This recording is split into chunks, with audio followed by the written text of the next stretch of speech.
fragment of amber. My son, glad you're here. It seems Lord Mortimer's been waiting for you to arrive before beginning. What a pity your mother isn't here for the conference. I hope I'll be able to see her before I leave. I still have a very important letter to give to her. Feeling all right, Louis?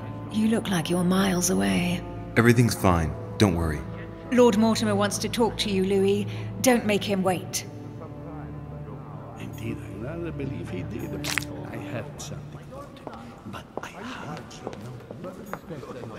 I don't know if you ever found what you were looking for in the garden, but Mortimer is waiting for you. I suggest you get a move on. You say it as if you were afraid of him.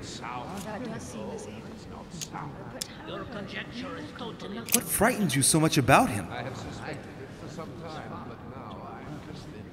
Hurry up. He's waiting for you. Make haste, Riche. Mortimer's waiting for you. Hey, a Russian ruble. I wonder what it'd be worth today. Your conjecture is totally wrong, I assure you. A chest with a motif representing the alchemical symbol of water. I have already told her so once, by your desire. Are you quite sure, sir? Is there not a little mistake somewhere? Yes, because she asked him at last, and he could not help answering her, but she said he seemed quite angry at being spoken to. But it is not sound. You know it is not sound. Your conjecture is totally wrong, I assure you. Good evening, gentlemen. Are we ready? The much-awaited conference is about to begin? That is what we have all been waiting for. I believe that Lord Mortimer wishes to speak to you before it begins. You should go and see him. Are you quite sure, sir? Is there not a little mistake somewhere? Yes, because she asked him at last, and he could not help answering her, but she said he seemed quite angry at being spoken to. But it is not sound. I'm convinced that it is very common indeed. No, if you are serious about it, I shall consider... Ah, Louis, I've been expecting you. Thank you for joining us. We are about to begin our conference. Let me explain what is at stake. Thank you kindly, but what do you expect of me exactly? My mother's the one who's supposed to attend, not me. That is indeed what was initially intended. Unfortunately, she still hasn't been found, and my guests can't stay here indefinitely. The conference must begin, and it would be truly beneficial to the Order to join in the project. Consequently, I would like you to replace her during her absence. What is at stake here is of the utmost importance. It's important that the French Order gets their say. And should you need any advice, don't worry, you are not alone, Louis. Very well. Can you give me a brief explanation of the aim of it all? Of course, Louis, I was coming to that. The aim of these meetings is to bring together the most influential people in order to think together about the future. But the future of who? Of the world, Louis. Our desire is to steer the destiny of our respective countries for the good of all, and to no longer suffer the random hazards of history. In concrete terms, how do you organize your discussions? A conference is always organized the same way. There are two masters of ceremony who determine an important subject. You and Sir Gregory, I presume. Exactly. We shall be the masters of ceremony. It was our obligation to each bring to the table several guests in order to debate a subject. Once the debate is closed, a decision will be made by a vote of all the participants. By a unanimous vote. If the project is not agreed on by all, then it will be rejected. And neither of the two masters of ceremony have the right to vote. It's up to the guests alone to decide, Louis. In other words, us. Gregory and myself are merely the go-betweens. Finally, if the project is validated, each guest goes home and starts working to make it happen. It can take years.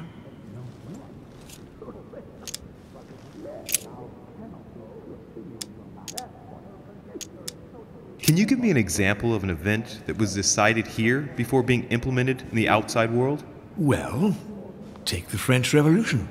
It was decided right here 2 years before its implementation in France. Concerning the case of the French Revolution, I wasn't invited. But as far as the American Revolution is concerned, Louis, I can testify that we planned it 5 years before implementing it, for example. How long have you been active? Oh, this tradition has more or less always existed, Louis.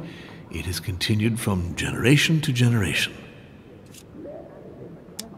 Do you often hold this kind of society dinner? In general, once a year, but in actual fact it tends to be events that dictate our gatherings. Louis, let me keep you a moment. I would like to let you in on a secret before we begin, because I'm going to need your assistance. You see, the project I'm going to present concerns the territory of Louisiana in North America. It's currently Spanish territory, and I'm going to make the proposition to the Assembly for it to become French.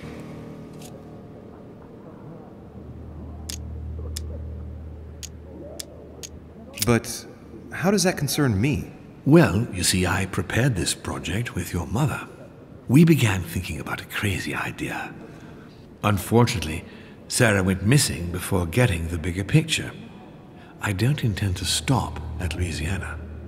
My idea is to increase the territory of the United States. The first stone of this vast project consists of getting Spain to cede Louisiana to France. Once it becomes French, France will hand it over to the United States, which will then allow them to double the size of their territory.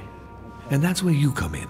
France and the United States, hand in hand, two democracies illuminating the world.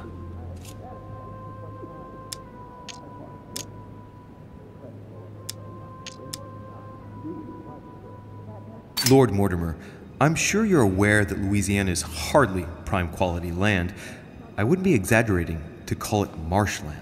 How is acquiring land they won't know what to do with going to strengthen the United States? Think further, Louis. The United States won't stop there. Once they've acquired Louisiana, nothing will stop them. All they would have to do then is keep pushing toward the west to take the whole North American continent. So you intend to get rid of the Spanish? They are purely transitory. This is the settlers' home. It is natural for them to want to develop their nation to become one of the greatest powers of this world. As for the Spanish, there are just a handful of them actually on site, and if need be, we'll see to it that they are sufficiently occupied in Europe so that their focus is not on the North American continent. Moreover, Spain really only cares about its colonies in South America. It's hardly my fault if they are not capable of seeing the potential in the North American territories. The concept of royalty is from bygone times. It is time to lead the way to democracy. Take a look at them. Apart from President Washington, they all belong to monarchies. Do you really think they won't resist? Of course they'll fight, fearful as they are of losing their precious privileges. But the world needs visionaries, like you, like your mother. It's a pity Sarah isn't here to see it. She only knew about a tiny part of the project. I hope I can count on you, Louis. It's time to start now. I must ask you to keep it to yourself for the time being. Take a seat, follow the discussions. We'll have an opportunity to catch up later, and you'll be able to let me know your thoughts.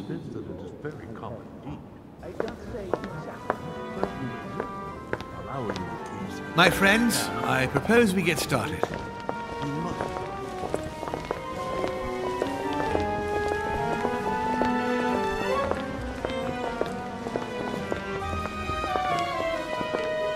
First of all, I would like to thank you for taking the time to come. The honor is ours, my lord. As per our custom, here we are all together to discuss the face of tomorrow's world. Even though there may be certain tensions between our nations, I must ask you to keep an open mind. As Sarah de Richet is unable to be among us, please welcome Louis de Richet, who will represent the Golden Order and will vote on its behalf when the time comes. Welcome among us, Louis. Welcome, Monsieur. I hope he'll be more effective than his mother regarding the protection of the King of France. The Order has proved particularly inefficient. Come, Manuel, you're not going to spoil our visit. The Order's mission was not to protect King Louis XVI, as far as I am aware. We are talking about a king of divine blood, for goodness sake. It seemed obvious to me he needed protecting. If the Golden Order wants to pride itself on being an influential organization, it should have kept him alive.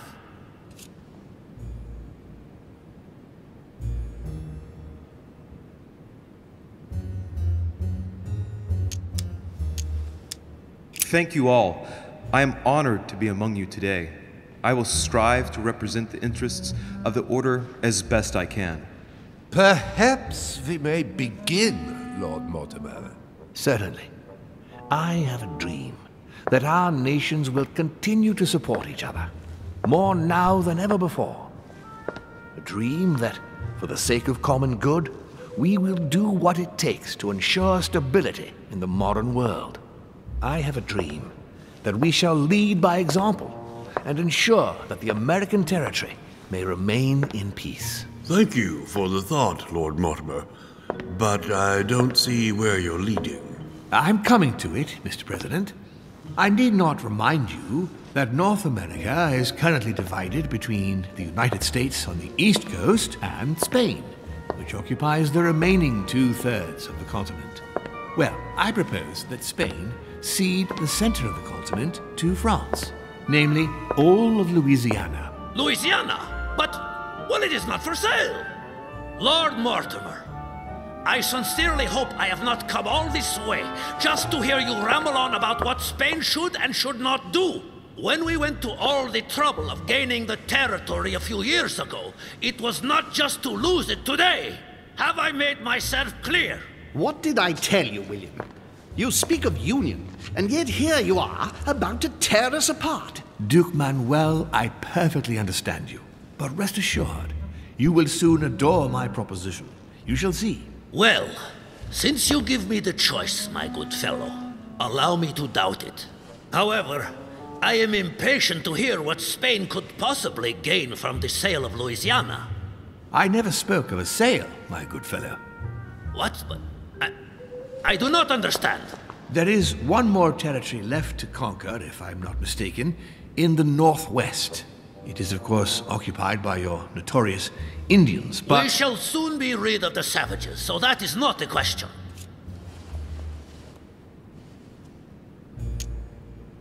Duke, these savages, as you call them, were there before you.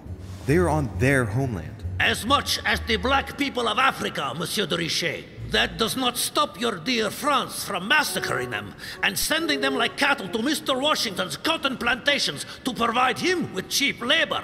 So you keep your morals to yourself, if you please. Senor, I would not like to be associated with that. The subject of black slaves in the United States of America is a complex subject, which we shall resolve at a future date.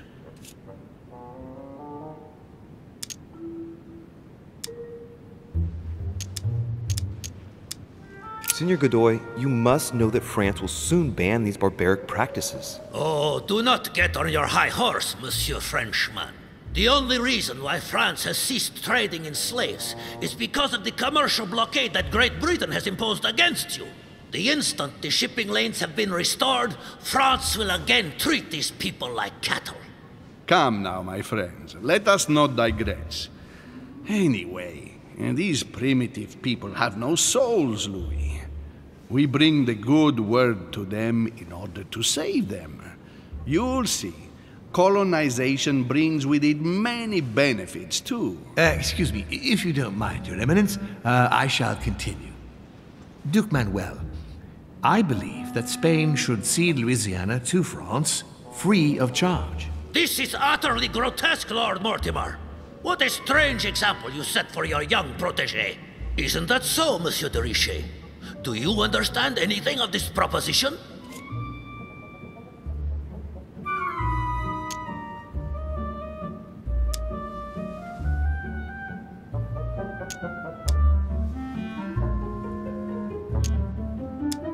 If I were you, Senor Godoy, I would think twice before stirring up a scandal. I beg your pardon? Given the size of your colonies, you won't be able to keep them for long. A number of countries are eyeing them as we speak. The United States would have no trouble taking them. For all intents and purposes, you have no army in place. By wanting to keep everything, you risk losing it all, especially your colonies in South America, which are far more valuable to you. That is indeed the danger, Duke Manuel. If it comes to war over Louisiana, you will lose.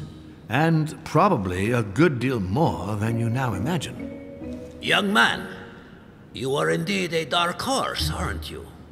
I must say, William, I find your project mostly disfavors me.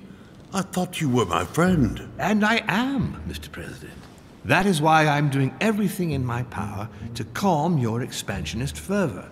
France, in Louisiana, should persuade you not to attempt anything to take the territory by force. Louisiana is a vast wetland where you would needlessly lose most of your troops. It would weaken you and offer certain nations the perfect opportunity to take back your famous United States.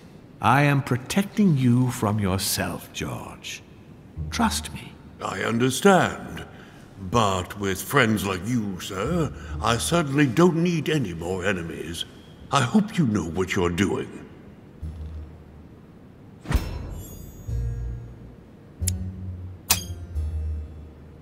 Am I imagining things, or does it look like Washington isn't aware of Mortimer's plan?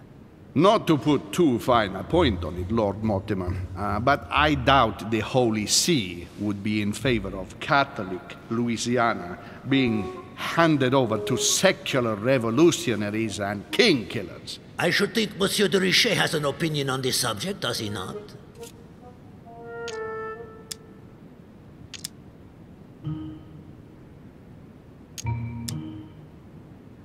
On the maps of Italy I saw in Mortimer's secret study, he had anticipated movements of troops across Italy.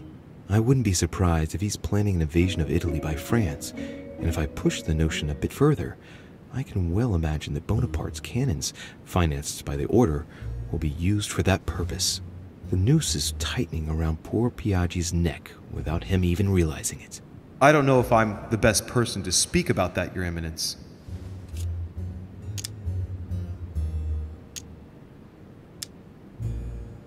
Well, I think that the French army will enter Italy, and that the Vatican will do whatever France demands of it, if the Vatican wants to retain its place. You are joking, I hope. Lord Mortimer, I did not come here to listen to such nonsense. What makes you think that, Monsieur de Richet? Well, Monsieur Bonaparte, here present, has ordered a large number of cannons, and I wouldn't be surprised if they were to be used to keep Italy under control. Come, sir, what a strange idea. I have enough on my plate with issues in Corsica. If you say so. You see, you're... But Corsica is not where the cannons are to be delivered, is it? Aye, but... Louis, you are quick-witted. I like you. You seem to be overlooking something, Messieurs les Français. I also have backers who would be only too pleased to demonstrate the full extent of their fervor by defending the Vatican. Mi auguro che insegnerete l'educazione a questo giovanotto presuntuoso, Sir Gregory.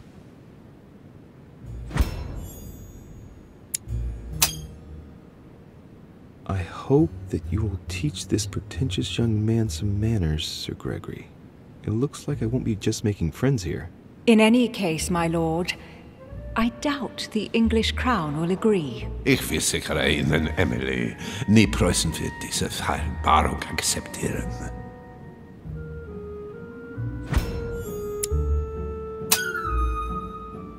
I assure you, Emily, the Prussian will never accept this agreement. Volner looks like he's set on ruining Mortimer's plan. Duchess, I am persuaded that we shall find a common ground. That's enough, William. These are grave times. We don't care about the fate of Louisiana. That worthless expanse of putrid swamps interests no one but yourself. Speak for yourself, my friend. Hold on there, Mr. Royal Gigolo. Lower the volume, and let Sir Gregory finish.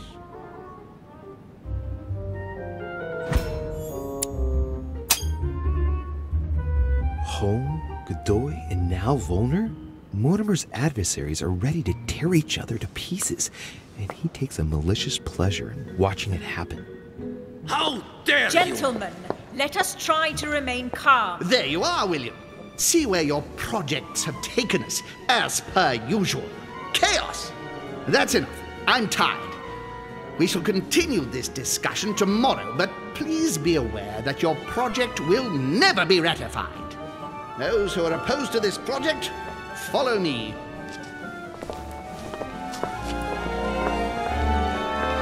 Are you coming with us, Monsieur de Richet? Come, Gregory. I think Louis would rather stay. Wouldn't you, Louis?